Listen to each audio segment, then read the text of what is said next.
All right, and we'll just pick up right where we left off.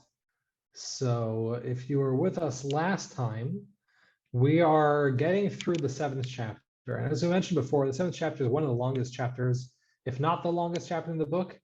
So it's definitely got a lot to say.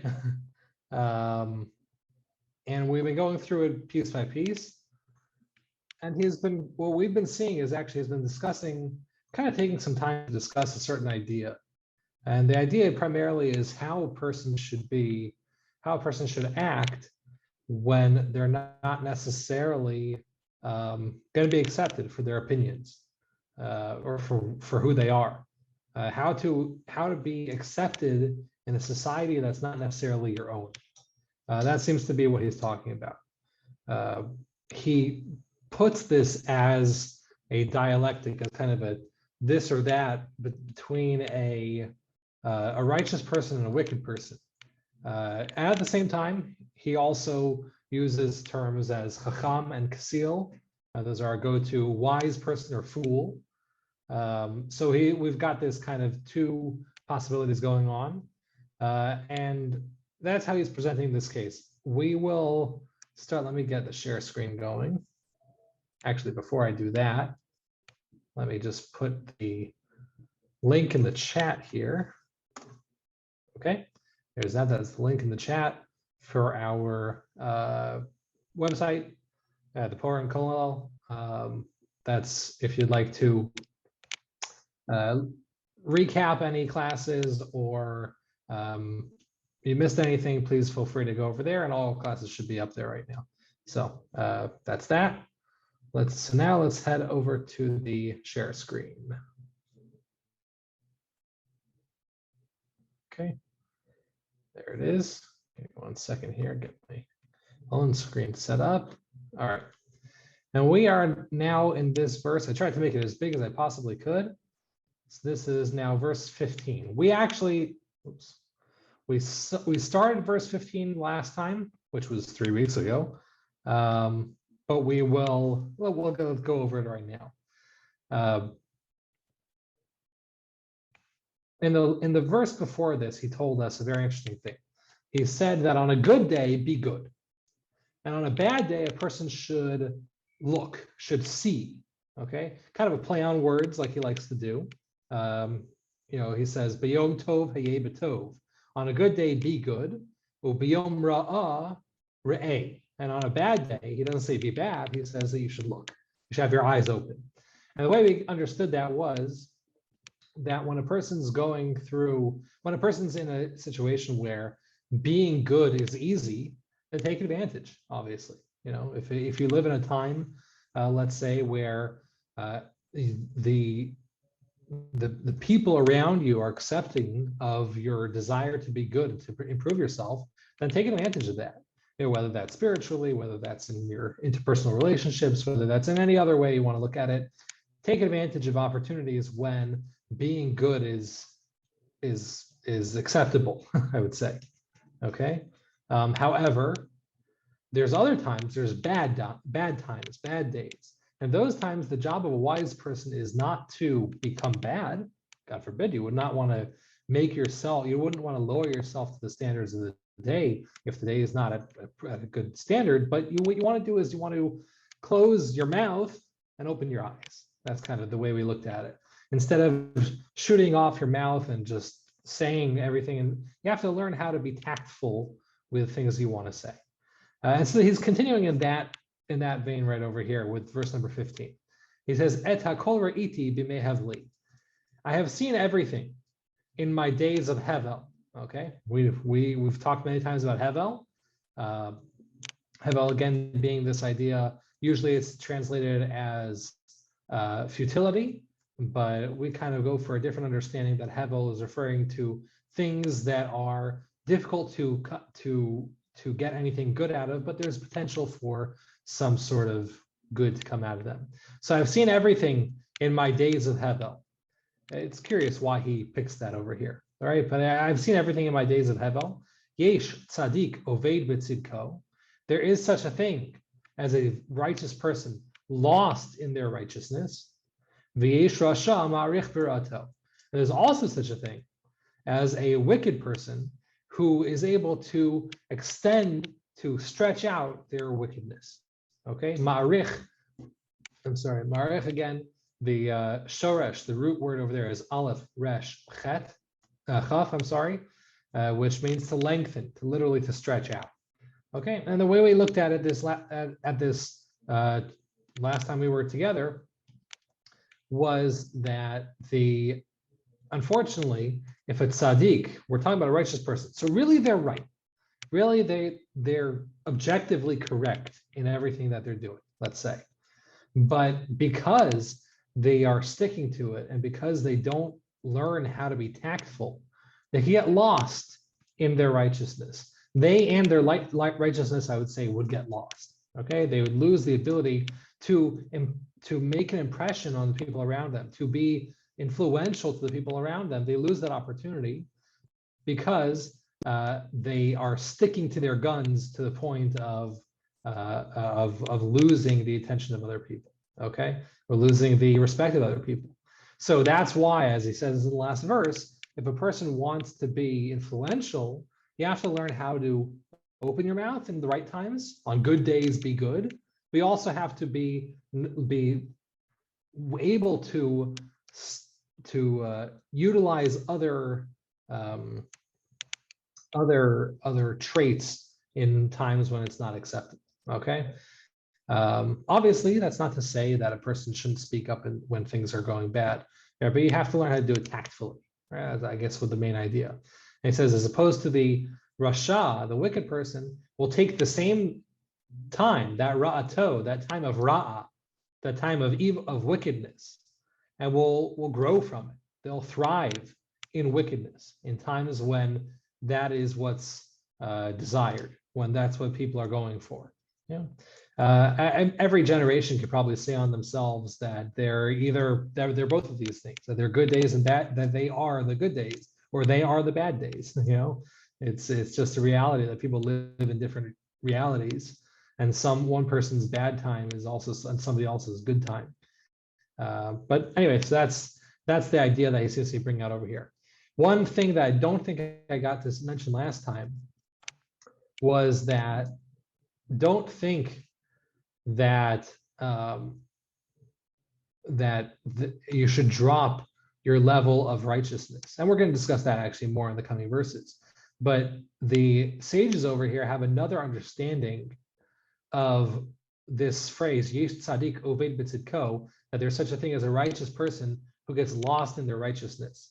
That's a literal translation, but the way that they kind of allegorically understand it is that there's such a thing as a tzaddik oved, a losing righteous person, a righteous person who is losing out and yet remains bitzidko in their righteousness. So they give a story, the sages give a story of a great man who was going through some sort of procedure, some sort of surgical procedure. And we're not talking about modern day surgical procedures. We're talking about, what had to pass for surgery back in the old days. And when he did that, he called over his family members to teach them halacha, to teach them laws pertaining to what was going on while it was happening. So that's a person who is a tzaddik oved, kind of putting the comma in a different place. Tzaddik oved meaning that the person is a righteous person who's also in a situation of oved, of losing out, in pain, going through something difficult, and yet remains bitzidko, remains in their righteousness. So it's kind of a hidden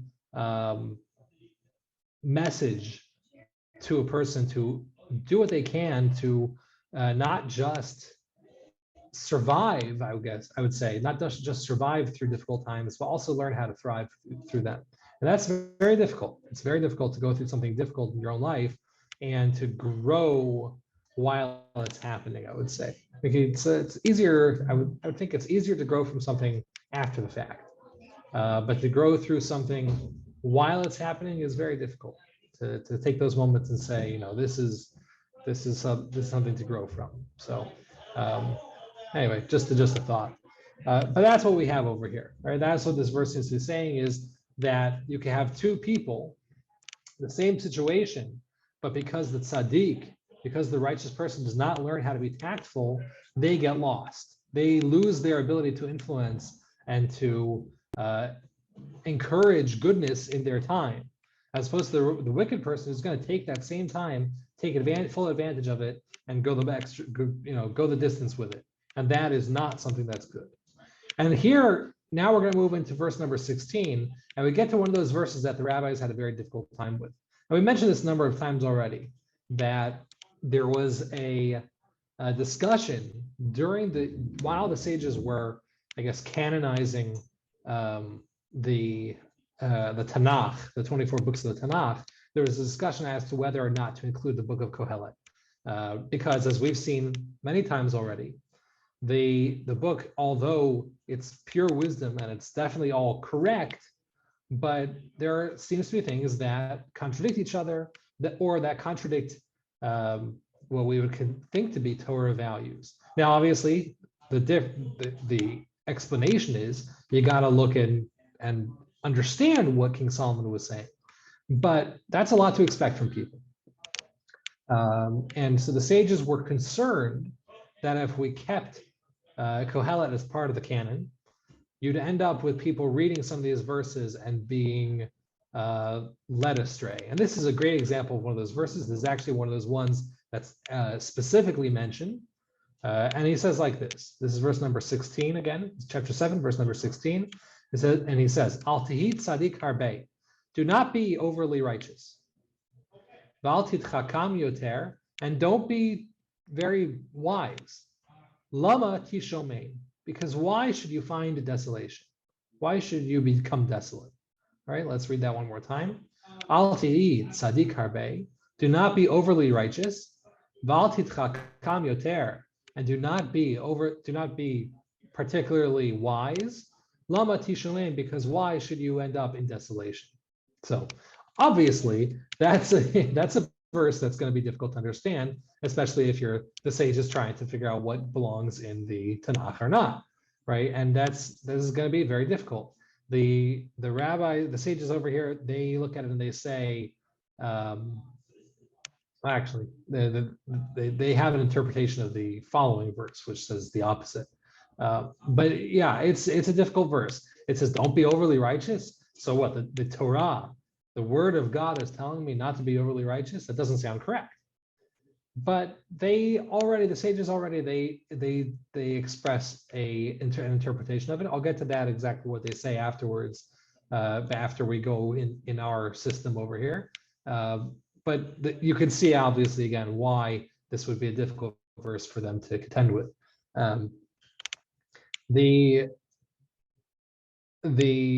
In how we're understanding the series of verses surrounding this, then it makes a lot of sense. We're talking about a person who is righteous and wants to influence the people around them. That's an important idea. A wise person or a righteous person should not be satisfied, I would say, with just being internally righteous or wise. I think it's the tendency to want to share that with people, to want to bring other people with you. I don't know if it's necessarily true across the board, but I would say a Jewish value, at least, would be for us to want to include other people in that process. We have to be careful with that. And again, that's the point over here, is that we have to learn how to be tactful with that. But if our desire is to improve the world, so then we want to improve, we want everyone involved in improving the world. If our desire is to become closer to God, then inherent in that is a desire to also influence other people to do the same thing. So I think that's part of what we got over here, is this need of a tzaddik, of a righteous person, to want to influence those around them. We're always looking to figure out how to progress society further. And this is 100% one thing. One of the things that a righteous person would want to do is figure out how to help society progress. And so in that case, he says, King Solomon tells us a very important idea. You can't be overly righteous. Now, again, I don't think he means that you should not be righteous, right? A person should not strive for righteousness. Of course, that's not what he means, right? Righteousness is a good thing, but you have to be careful in what steps you take in doing that. particularly in how, again, in regards to influencing other people. So you have to be very careful in what steps you take. If a person's on a totally different level than everybody around them, it's not going to be effective. Their ability to influence people is not going to be effective. This is a common issue with a lot of, particularly spiritual leaders. Right? Spiritual leaders have a tendency, they're on a certain wavelength, and unless they are mindful and tactful in how they approach other people, they may struggle to connect with other people. And when you can't connect because you're speaking different languages, when you're a whole different world than other people, so then it creates an inability to influence other people. Okay, so I think that's the first part of this verse over here. Al tahit tzaddik harbe is don't be overly righteous. I mean, again, in your personal and how you relate to God or the world around you, obviously righteousness is a goal. But I think it's that point over here of harbe. Harbe means a lot. Okay, so don't be a lot of a righteous person.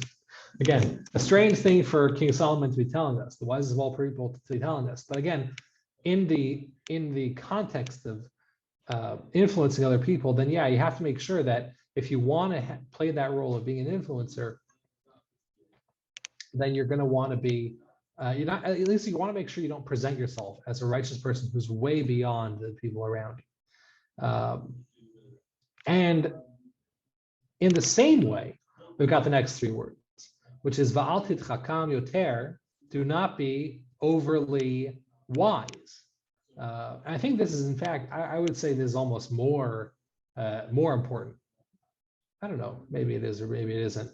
But we live in a time we're very fortunate because knowledge is all around us, and the ability to see people is all around us, and to access information.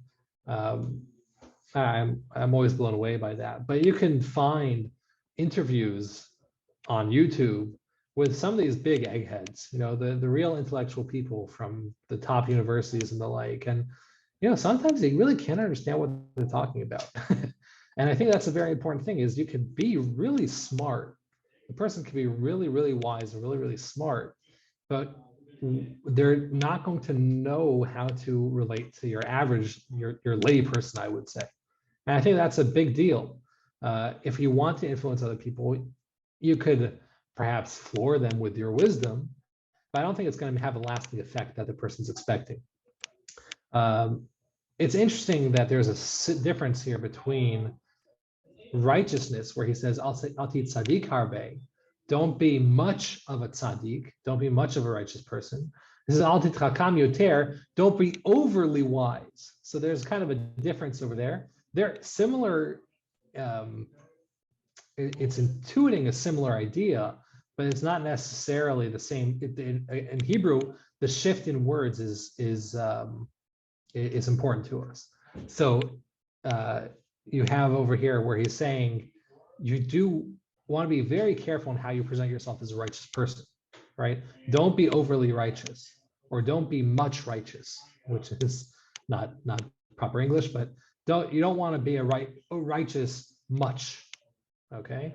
As opposed to when it comes to wisdom, he says you don't want to be overly wise. Yoter means extra, okay? Yod taf resh, that's that shoresh, that Hebrew root, means extra, beyond, okay? So it's interesting because I guess if you want to influence people, you would at least want to, at least to some degree, show that you have what it takes. You are wise enough to offer something.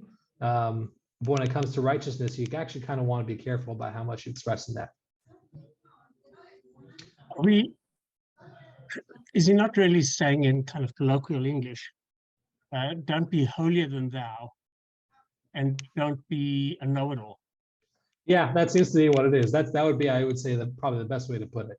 Yeah, that's a good way to put it.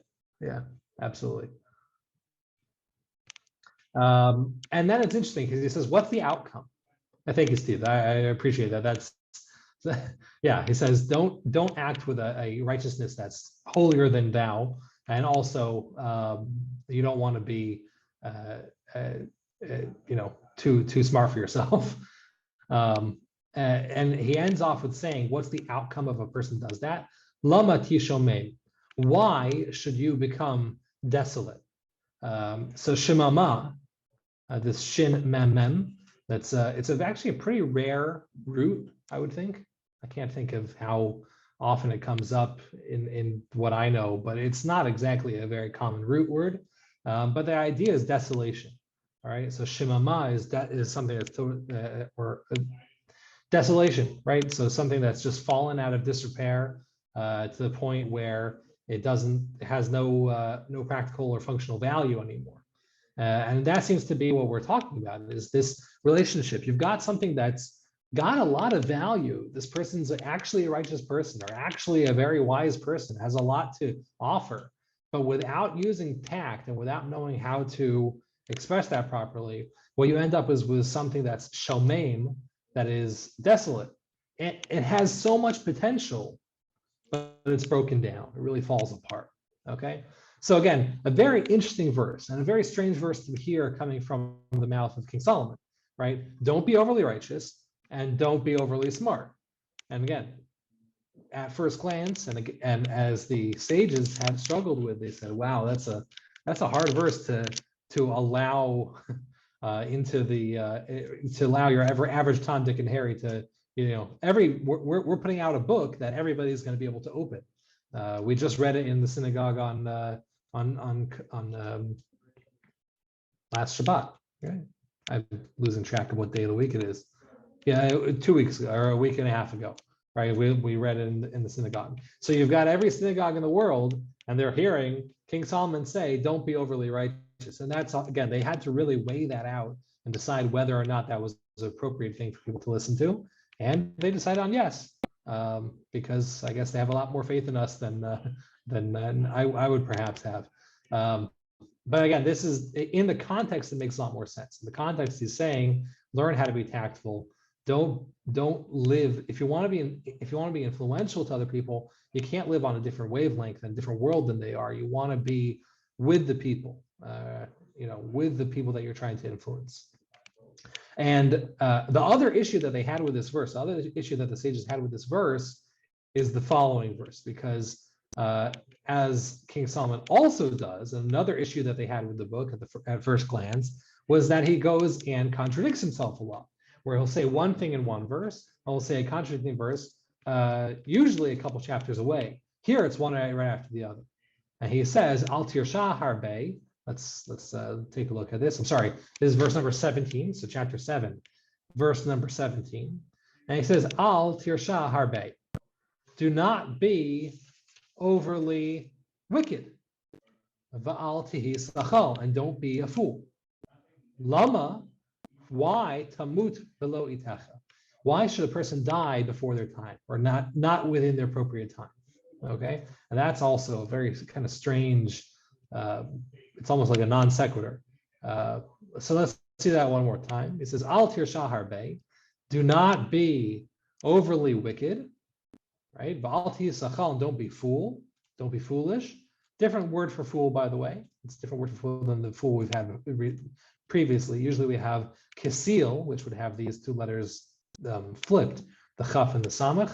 Here he goes with sachal, which is itself an interesting word. We'll come back to that. And he says, why? Why should a person not be overly wicked or foolish? Lama tamut b'lo itacha. Why should a person die without outside of their appropriate time?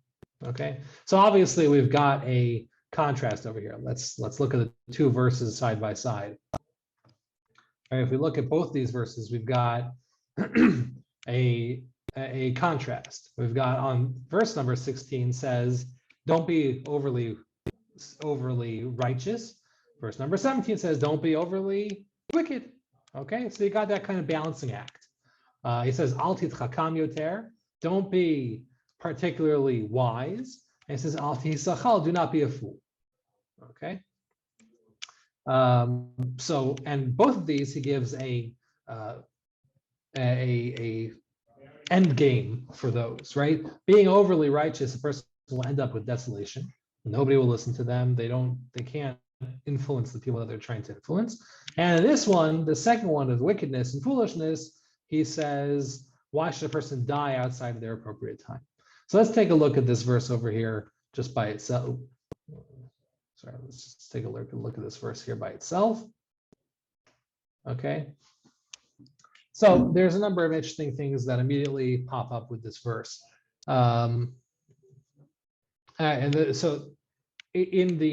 in the same message that he said earlier. The earlier 2 verses ago, he mentioned this kind of as he hid the message, right? He said, while the world around you perhaps is falling apart and your wisdom is not welcome, I would say, right? And when it's the Yom Ra'ah, the bad day, and you take a different tact and you open your eyes instead of your mouth, when a person does that, he hinted to the fact that they shouldn't allow themselves to lower their own level of observance or of righteousness. Again, righteousness, we'll just use that word. I think it could be understood in a number of different ways, not specific to religious righteousness, but okay, anyway. So I think here he's more speaking it out, explicitly. And he's saying that, fine, you're living in a world where people around you aren't accepting of your righteousness, So don't then take that as an opportunity to then fall into wickedness. He says, do not be overly wicked. Also, kind of a funny thing for King Solomon to say that again. Here, the sages show up and they say, "Wait, I shouldn't be overly wicked, but I could be kind of wicked." That's like that would be that doesn't seem to be right. And actually, the sages say an interesting thing. Their response to it is, "Well, let's give you an analogy.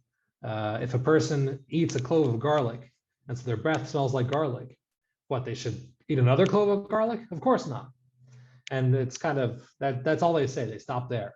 But the idea is the same, is that, okay, we make mistakes. A person does make mistakes. And that's actually going to be the focus of the following 2 verses, which I don't think we'll get to today. But the idea is that if a person does fall into making a mistake, all right, let's take an easier example of a spiritual mistake. A person does something that they know is spiritually not correct, whether it's something that goes against how they interpret the Torah or whatever it is. So a person makes a mistake. Okay, so you made a mistake. Don't then make it into a habit, right? And don't think that the way to rectify it is by just going all the way. And I guess this is my thing now. You don't want to go decide on that. Don't become overly righteous. So that's actually an interesting thing that they point out over here, is that, yeah, we all make mistakes, but don't then take that as a license to go and decide that, fine, I'm a wicked person now. So yeah, that's what the sages say over here. I think it's very fitting. We're talking about it in our understanding of the context of the verses. We're talking about a time when it is when wickedness is kind of the currency of the day. Whatever wickedness is, or foolishness is, or whatever it is, where wisdom or righteousness is not prized.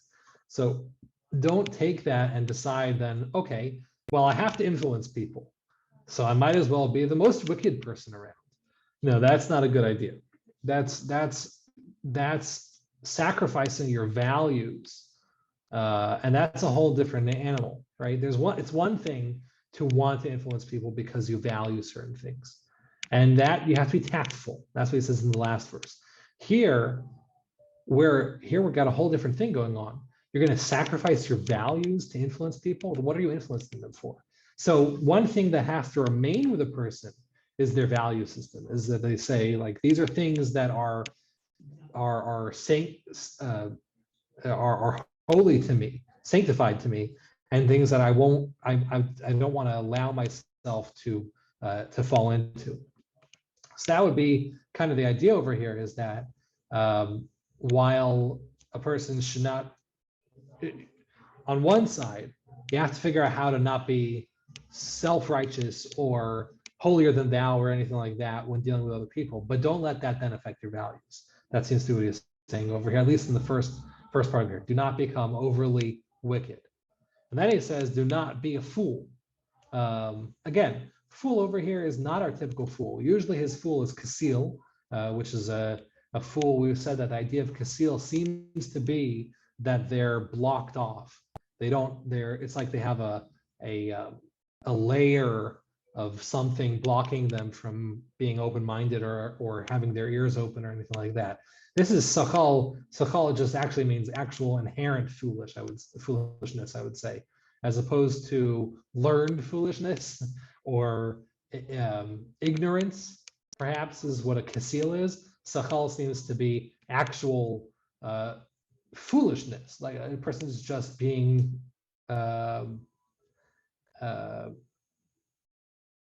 uncareful or uncaring, I guess, about wisdom. I'm sorry.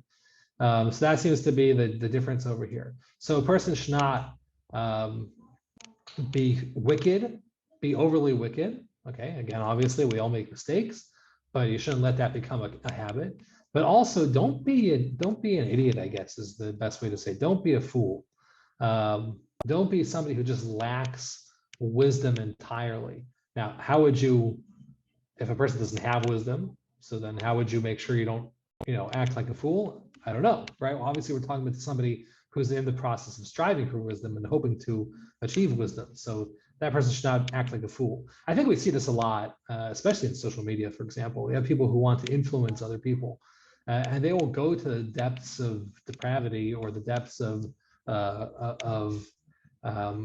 stupidity to make headway in the world, to make some sort of claim on the world. And that's really where you get into a whole new level of foolishness. It's not ignorance. It's actual it's silliness to the point of foolishness. There's all these, I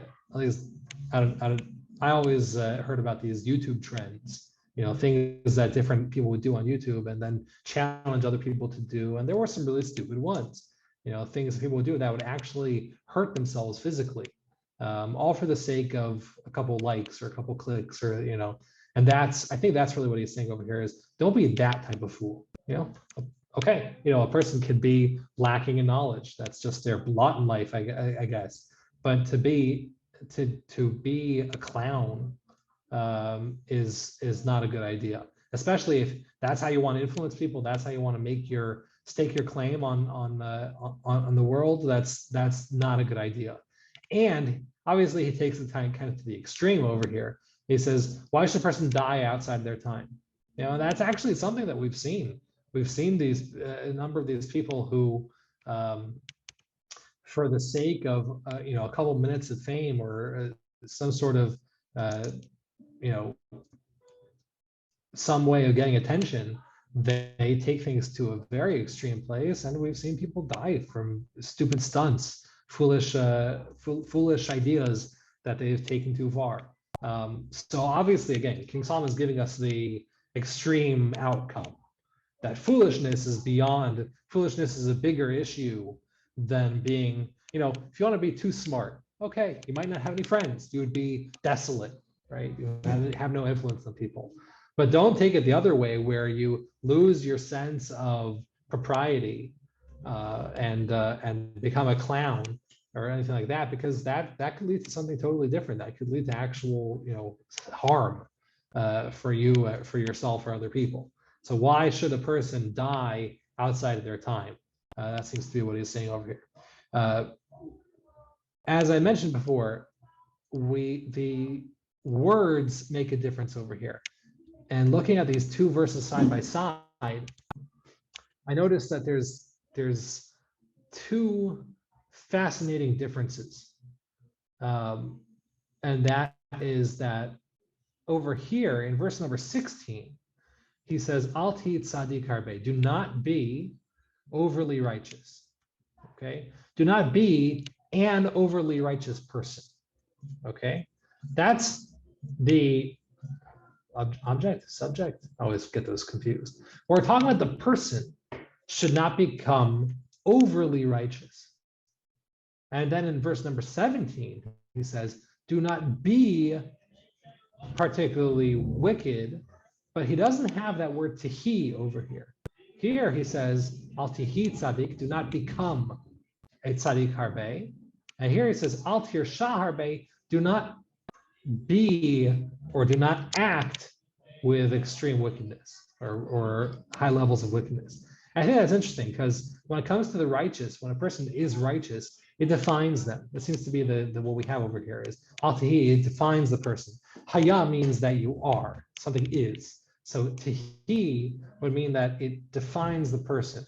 A person who is righteous is defined as righteous. It defines the person that they are a righteous person. Now, with that, you have to be careful and tactful with how you approach other people in that realm. When a person acts with wickedness, it's at the most acting with wickedness. Okay, it's not being a wicked person. I don't know if he meant. I would assume he meant something by that. But actually, it's an interesting thing that King Solomon's not telling us that there's, you have two choices, righteous or wicked. You have a righteous person. Righteousness defines the person who is righteous. Wickedness, however, is something that a person does, but he doesn't use it as a definition of the person themselves. Again, it's that he that's missing when it comes to wickedness. What's fascinating is, and I didn't realize this before, but now that I'm looking at the verses, we have the same switch the opposite way on the second half of the verse. Second half of the verse over here in verse number 16 says, don't act with tremendous wisdom. I keep on saying be. I'm trying to differentiate between the two. Again, it's a nuance that's not necessarily in English, but is definitely is noticeable here in Hebrew. Is don't act with particular or high levels of wisdom, but don't become the fool. So when it comes to foolishness, a foolishness can define a person, as opposed to wisdom doesn't. Again, I have to think about that a little bit. What exactly he's saying over there? But I just find it interesting. The tzaddik and the rasha, that makes more sense to me. A tzaddik, righteous person, that defines the person. A wicked person or somebody who does wickedness, it doesn't define the person. Yeah, I can understand that a lot. Wisdom, I guess I would say that wisdom is something that takes work for a person to do. It needs constant, it needs to be constantly worked on. So I think the idea over there would be that when you have somebody who is a chacham, a wise person, that's not necessarily gonna stick. Wisdom is something that needs constant attention and care to cultivate and make sure that it stays sharp. As opposed to foolishness, I guess foolishness is more like a state of being that a person can be foolish, and without working on wisdom, it's just the go-to state of a human being, the status quo of a human being. I think it might be one way of looking at it.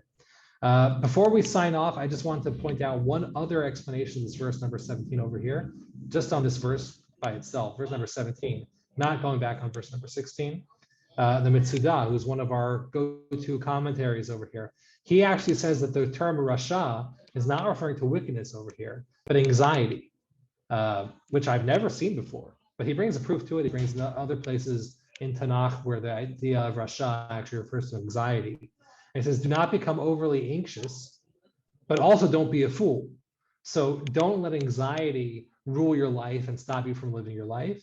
But also don't be an idiot who doesn't have any self-control or any care for their well-being and safety.